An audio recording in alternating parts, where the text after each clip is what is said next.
담임 목사님께서 하나님의 나라라는 제목으로 말씀 증거해 주시겠습니다. 믿음의 고백을 하나님께 드림으로 말씀 앞에 나가겠습니다. 하나님 나를 사랑하신다. 하나님은 내 인생에 크고 비밀한 계획 가지고 계신다. 하나님은 오늘도 나와 동행하셔서 그 계획 이루어 주신다. 아멘. 그렇게 될 줄로 믿습니다. 아멘. 하나님은 인류를 하나님의 형상대로 창조하시고 그들을 위해서 에덴 동산을 창설하심으로 역사를 시작하셨습니다. 근데 인류가 죄를 범하면서 에덴 동산 쫓겨나게 되고 이때부터 하나님께서 인류를 구원하시기 위해서 인류 역사 가운데 일하시기 시작하셨습니다. 그리고 그렇게 구원한 인류를 새로운 에덴 동산인 하늘로 데려가심으로 인류의 역사는 마감된다는 것이 성경 전체의 기록입니다. 하나님께서 만들어 가시는 역사가 에덴 동산에서 쫓겨난 인류를 다시금 새로운 에덴 동산으로 데려가신다는 점에서 성경 전체의 주제는 회복이라는 큰 골격을 가지고 있다고 해도 틀리지 않을 것 같습니다. 단순히 말해서 성경의 역사는 에덴 동산에서 새로운 하늘 동산으로 향하여 가고 있기 때문입니다. 우리 성경에서 새 하늘과 새 땅으로 묘사가 되는 새 에덴 동산을 나타내는 단어로 가장 많이 쓰인 건 두 가지의 용어입니다. 하나는 여러분이 잘 아는 대로 천국이고 또 하나는 하나님의 나라입니다. 성경이 천국과 하나님의 나라를 혼용해서 사용하는 이유가 있습니다. 특별히 천국이라고 하는 단어가 복음서에서는 유일하게 마태복음에만 계속 사용되는 모습을 보게 됩니다. 왜 마태복음은 유난히 천국이란 단어를 고집을 했을까? 물론 마태복음 안에도 간간히 하나님 나라라는 단어가 나오지만 유일하게 마태복음에만 천국이 쓰입니다. 이유는 간단합니다. 여러분이 아시는 대로 유대인들은 하나님이라고 하는 이름을 부르는 걸 굉장히 꺼려했습니다. 죄인이 거룩한 이름을 부르는 그러기 때문에 항상 하나님의 이름을 못 쓰고 아도나이라고 하는 이런 단어를 쓸 정도로 그들은 하나님의 이름을 부르기 싫어했습니다. 그러다 보니까 하나님의 나라를 그대로 쓸 수가 없어서 천국이라고 하는 단어로 바꾸어서 쓰기 시작한 것 같습니다. 상대적으로 마가복음이나 누가복음, 요한복음 같은 경우는 이방인들에게도 전하는 복음이 들어가 있기 때문에 그들에게는 예수님이 썼던 언어를 그대로 쓴 것 같습니다. 하나님의 나라를 그대로 옮겼다는 거죠. 분명한 것은 신약 성경상에서 사도들이 쓰고 있는 천국과 하나님의 나라는 같은 개념의 다른 용어인 것 틀림이 없습니다. 그런데 구약 성경에서 유대인들이 인식하고 있는 천국과 신약 성경에서 예수님께서 하나님의 나라로서 말씀하고 계시는 천국은 비슷한 개념이지만 같은 개념이라 보기는 좀 어렵습니다. 몇 가지가 좀 그런데 일단 구약 성경에서 유대인들이 생각했던 천국은 사후 세계입니다. 쉽게 말하면 사후의 어떤 공간을 나타내는 개념으로 천국을 사용했다면 신약 성경에서 예수님께서 말씀하시는 천국으로서 하나님 나라는 공간의 개념이 아니라 통치권의 개념입니다. 하나님께서 그 자녀들을 다스리신다, 이런 개념으로 천국이라는 단어를 썼고, 또 구약 성경에 이스라엘 백성이 사용하고 있었던 천국은 미래적 개념입니다. 죽은 이후에 가는 나라라면 신약 성경에서 예수님께서 쓰셨던 천국은 현재적 개념입니다. 지금 아버지가, 하나님이 우리의 아버지가 되어주셔서 우리를 다스리신다. 근본적인 차이가 또 하나가 있는데 구약 성경에 이스라엘 사람들이 생각했던 천국은 유대인들만 가는 것입니다. 그들은 자기들만 선택을 받았기 때문에 자기들만 천국에 들어간다 생각을 하였지만 신약 성경에서 예수님이 말씀하시는 천국으로서의 하나님 나라는 모든 믿는 자가 가는 곳입니다.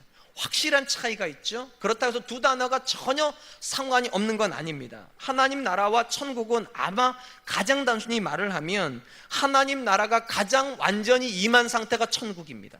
다시요, 하나님께서 이 땅 가운데서 그분의 통치를 완전하게 이루어 놓으신 완벽한 상태가 천국이고 그 천국을 향하여 가고 있는 과정이 하나님의 나라라고 이해하시면 좋을 것 같습니다. 그래서 신학자들이 이 하나님의 나라 개념을 설명할 때 가장 자주 쓴 영어 표현은 딱 한 표현입니다. 이런 표현 어렵지 않아요?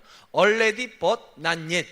이미 와 있지만 아직 완성되지는 않았다. 예수님께서 이 땅에 오심으로 하나님의 통치는 시작이 되었지만 그 통치가 완벽하진 않다는 겁니다. 왜 완벽하지 않은가? 우리가 마가복음에서 보고 있는 것처럼 예수님이 사역하시는 현장에 사탄이 있습니다. 귀신이 있습니다. 마귀가 있습니다. 그러니까 하나님께서 아무리 강력하게 역사를 해서 우리에게 그분의 일하심을 보여주고 싶어도 마귀가 자꾸만 그것을 인터셉트, 가로채기 하고 물로 흐려버리고 이렇게 해가지고 분명히 하나님이 일하시는데도 우리가 그걸 못 보는 일이 너무 자주 벌어집니다. 그래서 already 분명히 하나님이 일하고 계시지만 but not yet, 아직 우리 눈에는 안 보이는 것처럼 보인다는 거죠. 그런데 어느 날 때가 되면 하나님께서 모든 어둠을 다 걷어내시고 사탄의 세력을 결박하신 날이 올 겁니다. 그리고 하나님의 편에 서서 하나님의 나라를 위해서 일한 자들에게는 천국이라고 하는 복을 주실 것이고, 사탄의 편에 서서 사탄의 왕국을 위해서 일했던 이들에게는 죄송하지만 지옥이라고 하는 영원한 형벌을 주실 것입니다. 오늘 우리가 살펴보게 될 말씀은 예수님께서 사용하셨던 이 하나님의 나라가 어떤 성격을 가지고 있는지 두 가지 비유를 통하여서 우리에게 보여주는 말씀입니다. 첫 번째 비유는 씨앗 비유라고 알려진 말씀입니다. 이렇게 시작이 됩니다. 26절 29절 또 이르시되 하나님의 나라는 사람이 씨를 땅에 뿌림과 같으니 그가 밤낮 자고 깨고 하는 중에 씨가 나서 자라되 어떻게 그리 되었는지 알지 못하느니라. 땅이 스스로 열매를 맺되 처음에는 싹이요 다음에는 이삭이요 그 다음에는 이삭의 충실한 곡식이라. 열매가 익으면 곧 낫을 대나니 이는 추수 때가 이르렀습니다. 예수님은 하나님의 나라를 씨앗에다가 비유하는데 그냥 씨앗이 아니라 자라는 씨앗입니다. 그런데 이 씨앗이 성장해 나가는 과정을 예수님께서 굉장히 독특한 말로 표현을 하셨는데, 땅이 스스로 열매를 맺되, 여기에 우리 성경에 스스로라고 되어 있는 헬라어가 아우토마테라고 하는 단어입니다. 아우토마테 하니까 딱 떠오르는 영어 단어가 있죠. 오토매틱이요.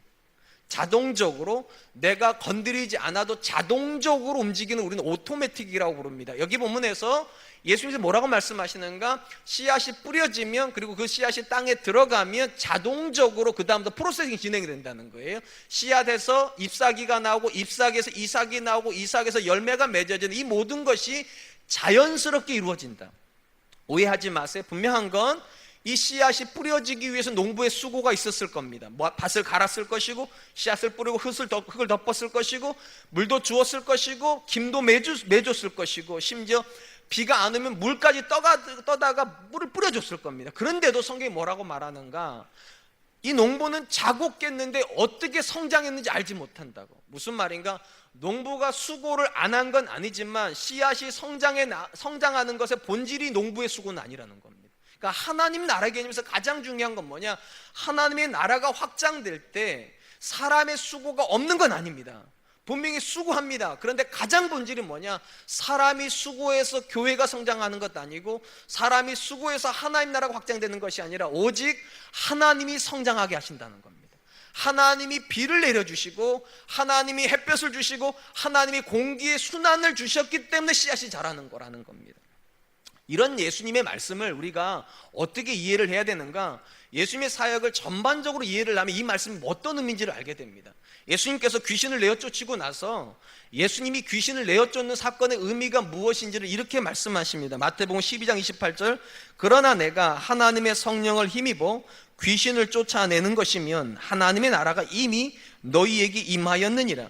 예수님의 이 선언은 하나님께서 예수님으로 말미암아 이 땅 가운데 하나님의 나라, 우리가 이해한 말로 말하면 천국을 이루고 계시다는 겁니다. 그러면 왜 예수님께서 귀신을 쫓아내는 것이 천국의 시작점이 서 있는가? 간단하다는 겁니다. 모든 사람이 죄 아래서 마귀의 권세 아래 있을 때 하나님께서 예수님 통하여서 그 백성을 끄집어내서 하나님의 백성 삼으셨다는 겁니다. 그래서 그분의 나라가 이제 시작이 됐고, 예수님께서 그렇게 뽑아내신 제자들을 어떻게 하십니까? 훈련시키십니다.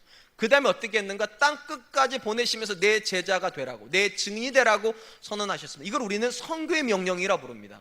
근데 이게 굉장히 놀라운 것은 구약 성경에는 선교의 명령이라고 이해될 만한 것들이 별로 없습니다.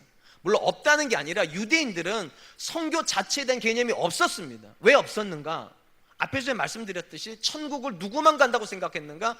유대인만 간다고 생각했습니다. 당연히 유대인만 가는 천국이니까 뭐는 안 해도 되는 겁니까? 전도 안 해도 되는 겁니다. 선교 안 해도 되는 겁니다. 다만 내가 내 자식에게 복음은 들려줘야 되는 거죠. 그러니까 율법 교육이 강조가 되었다는 겁니다. 근데 놀랍게도 예수님께서 지금 구약 이스라엘 사람들이 자기만 가는 천국이라 생각했던 거를 지금 제자들에게 주면서 땅 끝까지 가서 내 증인이 되라고, 땅 끝에 있는 이방인들도 결국 들어오는 천국이 될 거라고 그렇게 말씀하셨습니다. 이렇게 해가지고 제자들이 땅 끝으로 가서 복음을 증거하기 시작했고, 그 결과물로 이 대한민국의 이 정자동에 사랑과 은혜교도 생긴 거죠. 분명한 건 이겁니다. 제자들이 갔기 때문에 교회가 세워진 겁니다. 제자들이 안 갔으면 교회가 안 세워졌겠죠. 그럼 주목할 건 이겁니다. 그러면 제자들이 교회 세운 겁니까? 제자들 때문에 교회가 확장된 겁니까? 제자들 때문에 하나님 나라가 성장한 겁니까? 오늘 비유의 가장 핵심 무엇인가? 스스로 자란다고요. 정확히 말하면 하나님께서 키우신 거라는 겁니다. 하나님이 비를 주셨고, 하나님이 공기를 주셨고, 하나님이 햇볕을 주어서 성장한 것이지, 사람이 수고해서, 물론 사람의 수고를 부정하는 게 아니에요. 사람이 수고해서 교회가 세워진 것은 아니라는 것입니다. 이 부분에서 가장 우리에게 본을 보여준 사람은 사도 바울입니다. 사도 바울이 고린도 교회에다가 편지를 보냅니다. 뭐라고 보냈는가? 이렇게 보냅니다. 고린도전서 3장 6절로 7절, 나는 심었고 아볼로는 물을 주었으되 오직 하나님께서 자라나게 하셨나니 그런즉 심는 이나 물 주는 이는 아무것도 아니로되 오직 자라게 하시는 이는 하나님뿐이라. 참 멋있는 말입니다. 심는 이나 물 주는 이는 아무것도 아니고 오직 자라게 하시는 이는 하나님뿐이라고. 왜 이런 말을 했는가? 고린도 교회는요, 파벌이 있었던 교회입니다. 크게 네 사람을 중심으로 교회가 나누어졌습니다. 이 네 사람은 고린도 교회와 직간접적으로 연관이 있었던 사도들입니다. 가장 대표적인 사람이 바울과 아볼로입니다. 바울이 개척한 교회고 아볼로가 성경 말씀으로 가르쳐서 성장시킨 교회입니다. 바울이 지금 뭐라고 말하는가? 아볼로하고 자신을 누구랑 비유하는가? 예수 하나님과 비유하는 겁니다. 자, 들어보라는 겁니다. 내가 너희 개척했고, 그래 내가 심었다는 거죠. 그리고 아볼로가 가가지고 말씀을 가르쳤으니까 아볼로가 너희 물 주는 거 맞다고. 그런데 너희 교회가 잘한 것이 우리 둘 때문이냐고. 뭐라고 말하는가? 우리 둘은 아무것도 아니고 오직 자라게 하시는 이는 하나님이라. 쉽게 말하면 하나님이 없었으면 바울도 의미가 없다는 겁니다. 하나님이 없었으면 아볼로도 의미가 없었다는 거예요. 하나님이 계시니까 바울이 있는 거고, 하나님이 계시니까 아볼로가 있었던 거지. 오늘 비유 핵심이 그것입니다. 농부가 수고했다? 수고한 겁니다. 근데 농부가 수고하면 다 잎사귀가 나냐는 거예요. 농부가 수고하면 다 이삭이 맺히냐는 거예요. 이삭이 맺히면 다 열매가 되냐는 거예요. 우리가 잘 알다시피요, 아무리 열매가 맺어지고 있더라도요, 하나님께서 우박을 내리시면은요, 그 열매가 다 떨어져 버립니다. 농부의 수고가 하루아침에 소용이 없어요. 이 비유의 핵심은 이거예요. 사람이 수고해요. 교회를 세우기 위해서 굉장한 수고를 하지만 심는 이나 물 주는 이는 아무것도 아니요 오직 자라게 하시는 이는 하나님뿐이다. 사랑하는 성도 여러분, 분명히 교회가 개척이 되고 성장해 나가는데 왜 사람의 수고가 없겠습니까? 제가 흔히 잘 되는 교회, 정말 폭발적으로 성장하는 교회들 들여다보면 다 공통점이 있습니다. 거기에는 목숨 건 목사가 있고요, 목숨 건 성도들이 있습니다. 그냥 설렁설렁 해가지고 교회가 자란다는 제가 들어본 적이 없습니다.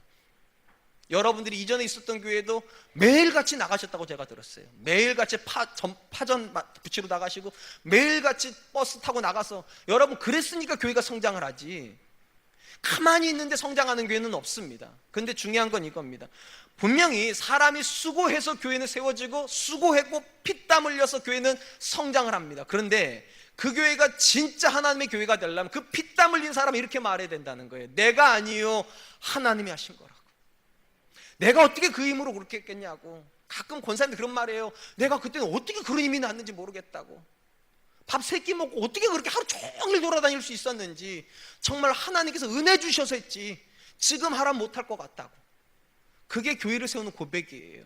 수고한 사람들이 분명히 자기가 수고했는데, 자기가 헌금했고 자기가 피땀을 흘렸는데 하는 말이 그러죠. 하나님이 다 하셨다고.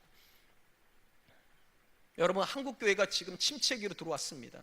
한국교회에서 일어나는 수많은 문제의 본질이 뭐라고 생각하십니까? 이 은혜의 고백에서 너무 멀리 와버렸습니다. 하나님이 하신 일인데 자기가 했다고 한 사람들이 너무 많아요.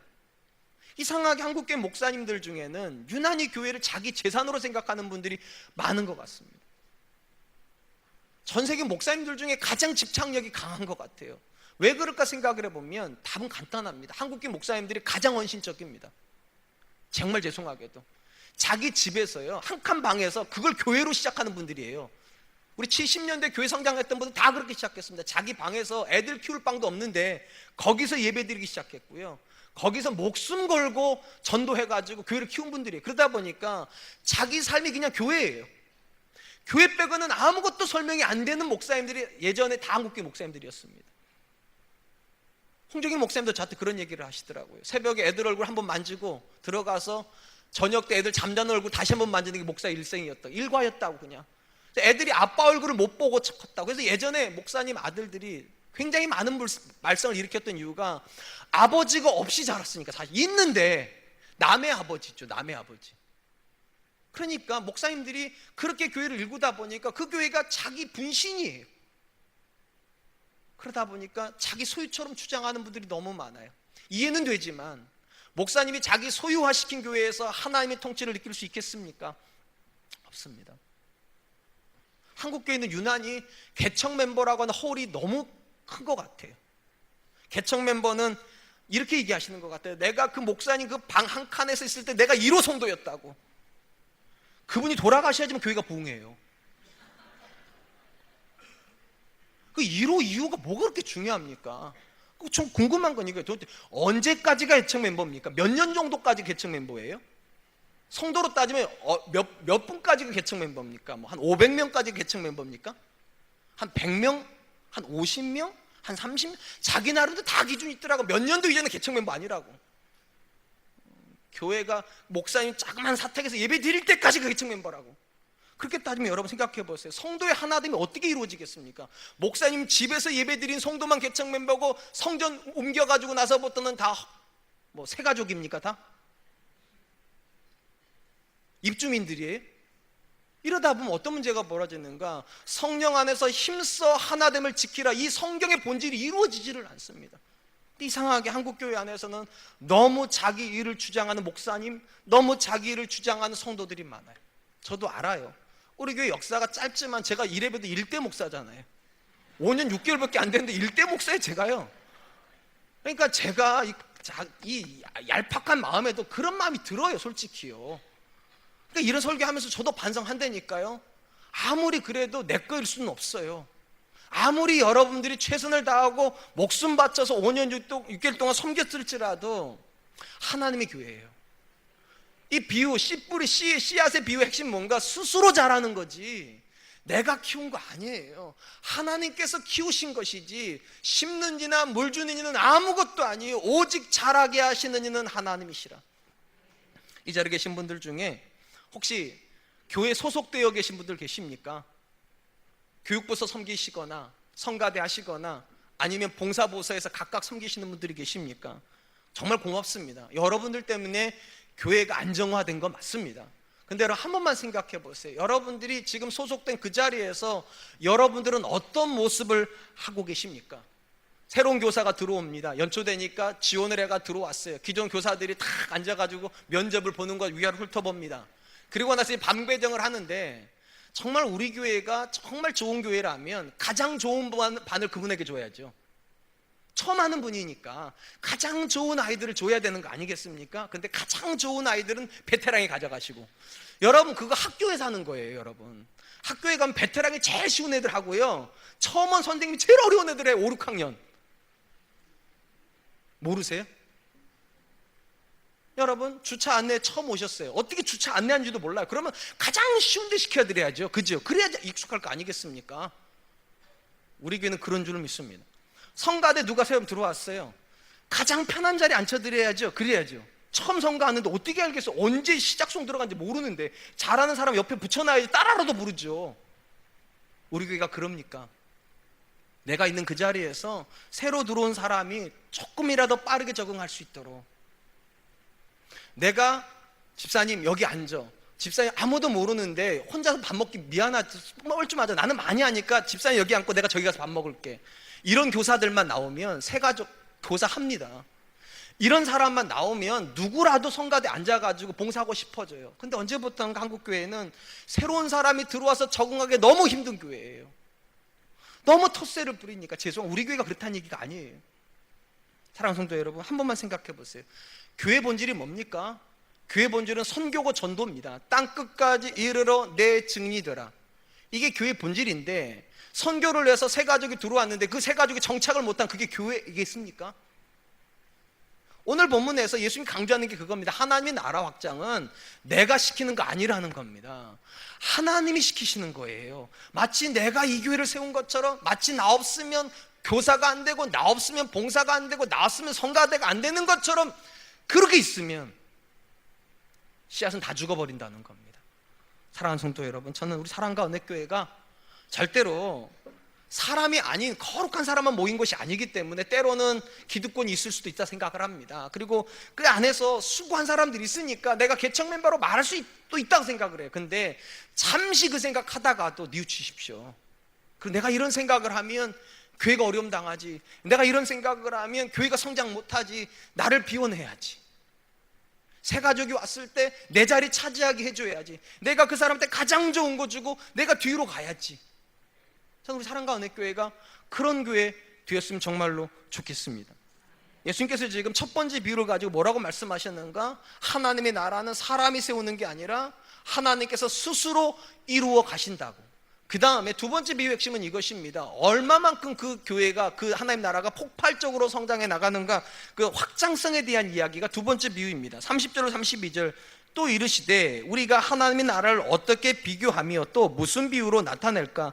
겨자씨 한 알과 같으니 땅에 심길 때에는 땅 위의 모든 씨보다 작은 것이로되 심긴 후에는 자라서 모든 풀보다 커지며 큰 가지를 내나니 공중의 새들이 그 그늘에 깃들일 만큼 되느니라.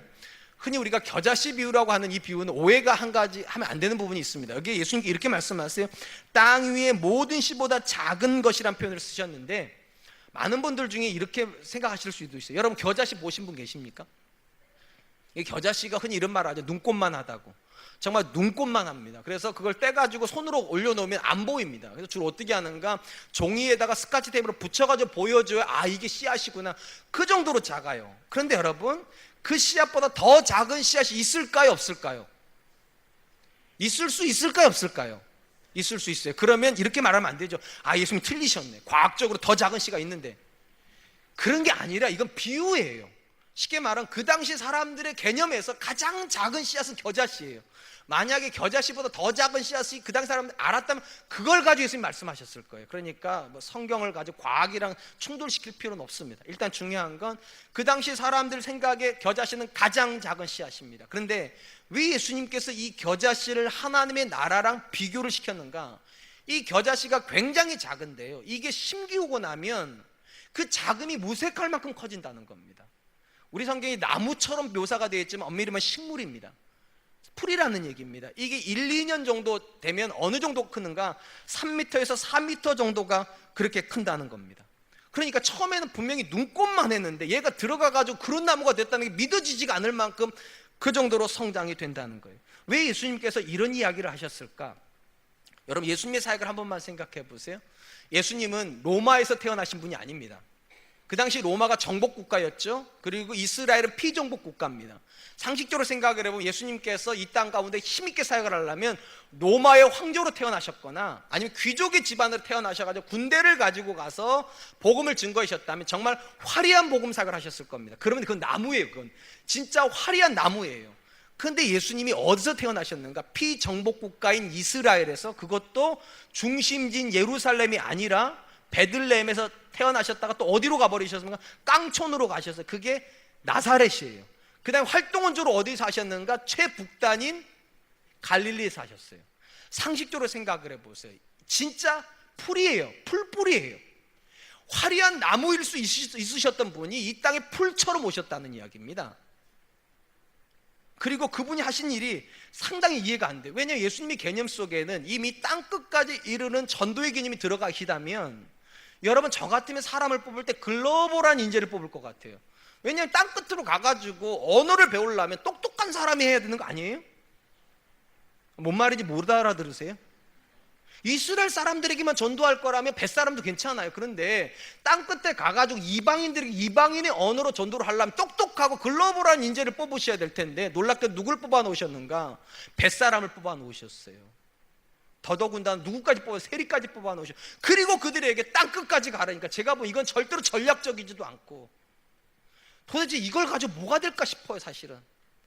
그래서 종교 지도자들은 예수님만 죽이면 끝날 거라 생각했던 겁니다.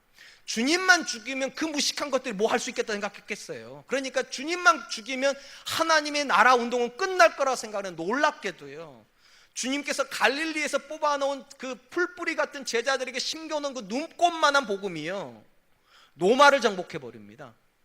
온 이방 땅을 점령해버립니다. 그래서 오늘날 우리에게까지 와가지고 교회가 이루어졌어요. 이게 하나님 나라라는 겁니다. 사람의 상상으로는 나무가 숲을 이룰 것 같은데, 나무를 통해 가지고 숲을 이루어야지만 웅장하고 화려할 것 같은데, 놀랍게도 번식력은 누가 더 셉니까? 풀이 더 세요. 예수님께서 그 초라한 제자들을 뽑아 놓으시고 그들에게 복음을 주셨는데, 놀랍게도 하나님께서 그 복음을 가지고 그 제자들 안에서 일하자 나무가 하지 못하는 일들을 풀이 해내다는, 땅끝까지 가서 복음을 전한다고. 여러분, 이 시대의 기독교를 바라보는 굉장히 많은 시선들이 있습니다. 그 중에 가장 보편적인 시선은 이거라고 생각합니다. 한국교회 역사에서 오늘날이 가장 위험한 시기라는. 여러분, 사실 한국교회는 굉장히 많은 어려운 시절을 지나왔습니다. 일제강점기, 우리가 잘 아는 거죠. 신사참배 강요당했습니다. 거짓신의 일제 천황을 신이라고 섬겨야 되는 그런 거짓 신앙 앞에서 믿음을 지키기 위해 수많은 사람들이 투옥이 되고 목숨을 잃어야만 했습니다. 일제강점기가 끝나자마자 6.25 동란이 일어났습니다. 6.25 동란에서 예수님 믿는다는 이유로 죽창에 죽어간 사람들이 얼마나 많이 있습니까? 6.25 동란이 끝나자마자 또 군사 독재가 시작이 됐습니다. 군사 독재 시절에 어떻게 했는지 기억나십니까? 교회 목사님이 설교하시면 저 뒤에서 안기부지구에 녹음해 갔습니다. 그래가지고 어떻게 했는가, 시국에 대한 이야기를 하거나 또는 대통령에 대한 잘못된 얘기는 바로 구속을 시켜버렸습니다. 그래서 목사님들이 시국적인 이야기를 아예 못하던 시절이 군사정권 시절입니다. 그러니까 복음이 성장하기 너무 척박한 땅이 한국 땅이었습니다. 일제강점기 끝나자마자 전쟁 터지고, 전쟁 좀 끝나자마자 이 군사 독재가 들어와 버렸으니 교회가 어떻게 성장을 하겠어요? 사실 상식적으로. 근데 놀라운 것은 기적 같은 일이 벌어집니다. 이 모든 위기의 순간에 교회는 기하급수적으로 성장을 합니다. 놀라운 것은요, 한국 교회가 부흥할 때는 어느 정도까지 부흥을 했는가? 전 세계에서 가장 성장하는 교회 50대 교회 중에 25개 교회가 한국에 있었습니다. 놀라지도 않으실 줄 알았어요. 돈 잘 버는 걸로 우리나라가 1등은 못했는데요, 교회가 성장하는 걸로 1등한 나라가 우리나라입니다. 미국 목사님들이 연구하는 목사님 누구냐? 정말 지금은 덕스럽지 않으시지만 여의도 순복음교회 바로 그 목사님이에요. 교회 성장학의 대표적인 케이스가 한국에서 나왔어요. 이게 역설이에요, 여러분. 그 많은 위기 순간이 있었는데 어떻게 교회가 성장을 했는가? 말씀드렸잖아요. 스스로 자라는 거라고요. 하나님께서 키우시면 아무리 찌눌러도요, 자라나는 거예요. 근데 적어도 1990년대를 넘어가면서부터 더 이상 한국 교회 안에 핍박은 없어졌습니다. 안기부에서 더 이상 목사님들 설교 녹취 안 합니다, 이제는. 그래서 목사님들이 마음대로 설교하시잖아요, 이제는요. 심지어 마음대로 설교하다가 대통령 후보로도 나오시잖아요. 정말 대단한 나라가 됐습니다. 그러면 여러분, 이쯤 되면 교회가 더 성장해야 되잖아요. 안타깝게도 한국교회 부흥은 딱 30년입니다. 교회 역사에서 가장 짧은 역사입니다.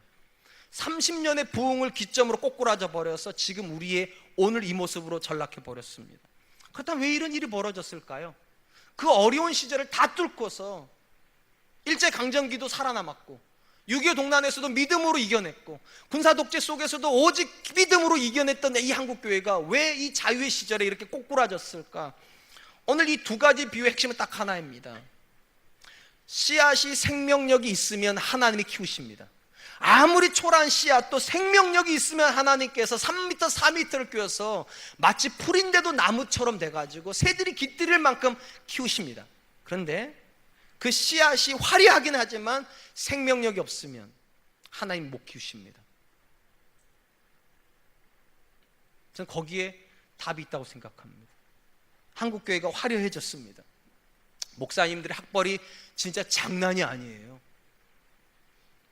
웬만하면 박사 과정쯤에는 다 들어가 계세요.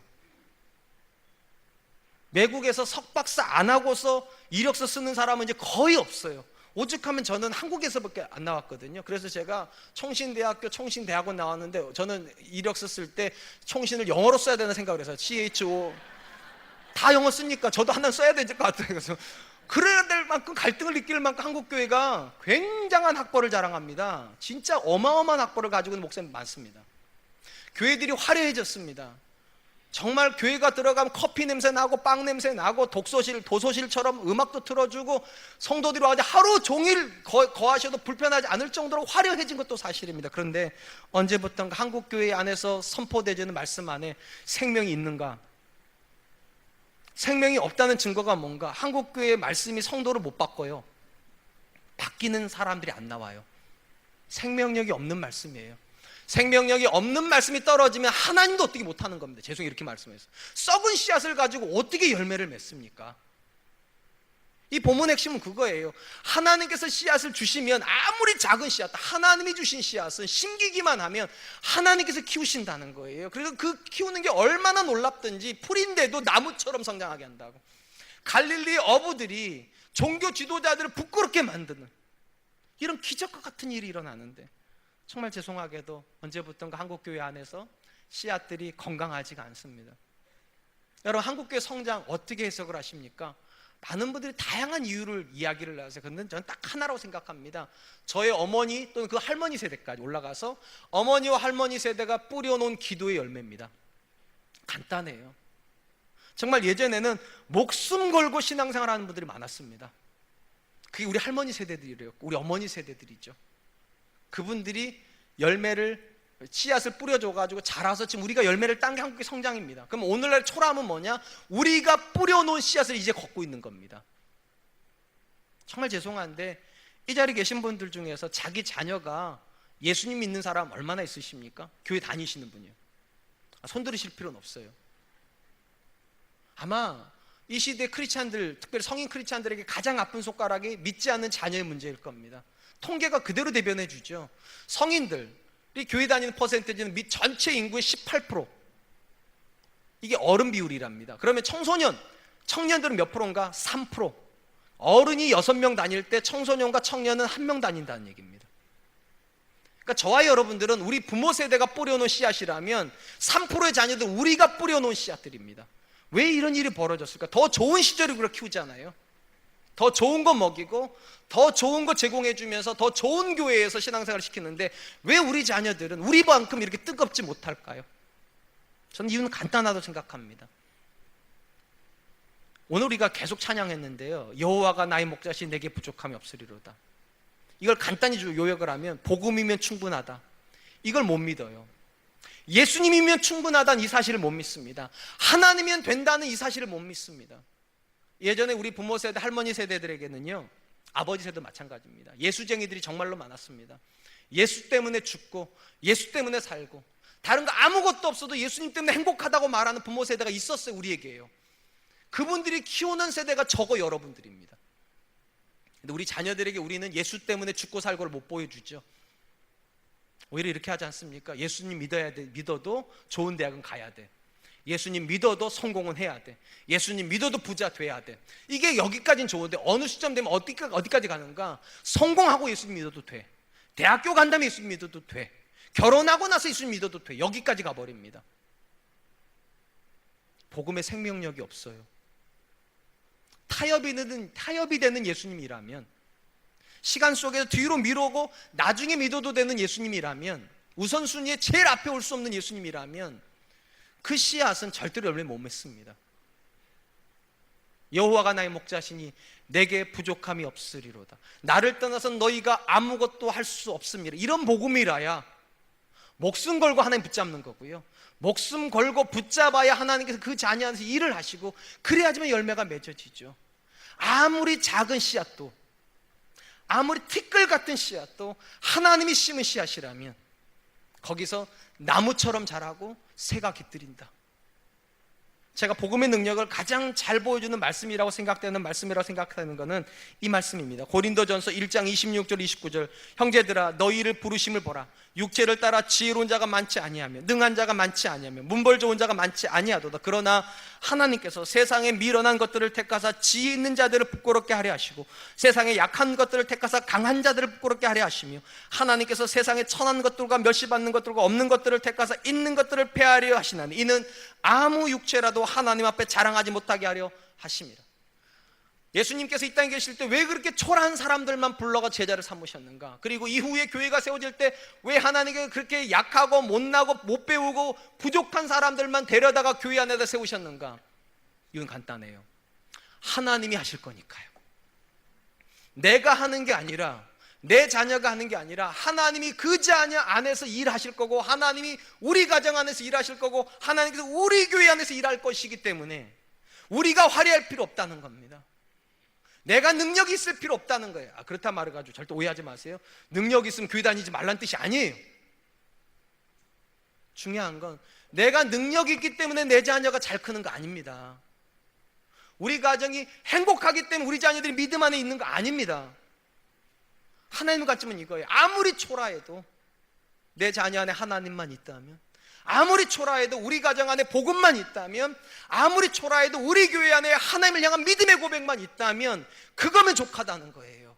잘하게 하시는 이는 하나님이라고. 아멘. 사랑하는 성도 여러분, 언제부턴가 우리가 왜 그렇게 크기에 집중을 합니까? 왜 그렇게 외형에 집중을 합니까? 우리 자녀가 어느 대학교 나왔는가가 하나님께 그렇게 중요한 겁니까? 우리 가정이 어느 아파트에 산다는 게 하나님께 그렇게 중요한 겁니까? 우리 교회가 빌딩이 몇 채가 있다는 게 복음사에게 그렇게 중요한 겁니까? 오늘 본문의 겨자씨의 핵심이 뭡니까? 겨자씨여도 된다는 거예요. 겨자씨도 된다는 거예요. 가장 작은 씨앗도 하나님이 쓰시겠다면 된다고 말을 하시는데 왜 내 자녀는 안 된다고 생각하세요? 왜 우리 집은 안 된다고 생각하세요? 왜 우리 교회는 안 된다고 생각하세요? 하나님이면 되죠. 하나님이면 족하죠. 예수님이면 족하죠. 아멘. 사랑하는 성도 여러분, 저와 여러분들에게 이 믿음 있습니까? 잘하게 하시는 이는 오직 하나님뿐이시다. 여러분, 왜 하나님께서 잘하게 하실 수 있습니까? 전제가 있어요. 하나님이 살아계시니까요. 하나님이 주고 계시다면 어떻게 내 자녀를 키우시겠어요? 하나님 주고 계시다면 어떻게 우리 가정같이 초라한 가정을 가지고 하나님 일하실 수 있겠냐고요. 하나님 살아계시고 그 하나님이 전능하시다면서요. 성경이에요. 그럼 말씀하시잖아요. 너희가 겨자씨같이 초라할지라도 걱정하지 말라고. 내가 살아있고 너희가 내 말씀을 붙잡고 거하고 있다면 내가 네 가정 세워줄 것이고 내가 네 자녀 키워줄 것이며 내가 너희 교회 돌봐줄 거라고 하나님이 말씀하시죠. 문제는 이것입니다. 우리가 이걸 믿을 수 있냐는 거예요. 내가 키우는 자녀가 아니라 하나님이 키우는 자녀 가능한지 믿을 수 있냐는 거예요. 내가 내는 길이 아니라 하나님이 내주시는 길이 있다는 걸 믿을 수 있냐는 거예요. 내가 푸는 문제가 아니라 하나님이 풀어주시는 문제가 있다는 걸 내가 믿을 수 있냐는 거예요. 그거 믿으면 겨자씨여도 괜찮습니다. 다른 모든 존재가 이따만한 씨앗을 심어도 두려워하지 마세요. 눈꽃만한 씨앗도 하나님이 심어주시면 태산 같은 씨앗을 이길 줄로 믿습니다. 제가 제일 좋아하는 거, 그 어린 다윗이 어떻게 다윗 됐습니까? 어떻게 골리앗을 쓰러뜨렸습니까? 눈꽃만한 어린아이가 어떻게 태산 같은 골리앗을 쓰러뜨립니까? 딱 하나죠. 다윗 안에 하나님이 계셨기 때문이죠. 그게 겨자씨 비유의 핵심입니다. 하나님이면 됩니다. 전 저와 여러분들 안에도 그 믿음이 있었으면 좋겠습니다. 이제 말씀을 맺으려고 합니다. 오늘 비유는 크게 두 가지를 우리에게 강조해 줍니다. 첫 번째, 잘하게 하시는 분은 오직 하나님이다. 두 번째, 하나님께 중요한 건 우리의 외적인 사이즈 절대로 아니다. 내가 어떤 학교 나왔는지, 내 자녀가 지금 어떤 능력 가지고 있는지, 우리 교회가 어떤 상황인지 하나도 중요하지 않아요. 오직 하나님에게 중요한 건 우리 안에 하나님이 계시냐는 거예요. 우리 인생 가운데 하나님의 말씀이 살아 움직이고 있냐는 거예요. 하나님은 그 연약한 제자들에게 복음을 주시고 그 복음으로 그들의 삶을 변화시키고 그들을 통해서 세상 가운데 하나님이 일하신다는 걸 보여주셔서 하나님의 나라가 확장됐습니다. 전 똑같다고 생각합니다. 지금 우리에게 주어진 사명은 우리 자녀들의 외형을 키우는 거 아닙니다. 성공하는 것도 아닙니다. 정말로 필요한 건 다시 복음으로 돌아가는 겁니다. 오직 잘하게 하시는 이는 하나님뿐이다. 그리고 그 하나님께서 초라함과 아무 상관없이 복음을 가지고도 얼마든지 일하실 수 있다. 이 믿음 가지고 이번 한 주간 믿음으로 하나님 앞에 내 자녀 세우고 믿음으로 우리 가정 세우고 믿음으로 우리 교회 세우는 저와 여러분 되시기를 주님의 이름으로 축원드리겠습니다. 이제 우리가 찬양할 텐데요, 믿음으로 서리라고 하는 찬양입니다. 이 찬양의 가사 핵심은 이것입니다. 하나님의 나라가 이 땅 가운데 이루어질 텐데요, 오직 믿음으로만 이루어진다는 겁니다. 우리의 실력이 아니라, 우리의 수고가 아니라 오직 믿음으로. 우리 하나님 앞에 입장드리면서 내가 하나님의 믿음으로, 하나님께 구하시는 믿음으로 우리 가정을 하나님 나라로 바꾸는 사람들 되게 해주십시오. 우리 같이 한 번만 찬양하겠습니다.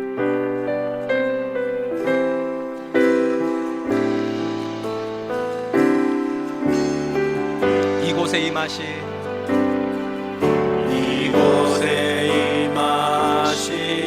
하나님 나라, 가난한 마음으로 바라보리라. 먼저 그 나라와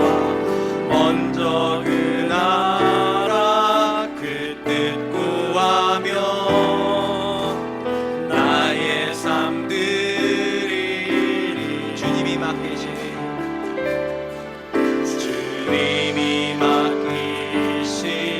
하나님 나라 믿음의 눈으로 바라보리라. 하늘의 뜻이 이 땅 가운데 완성될 그날까지 믿음 다하여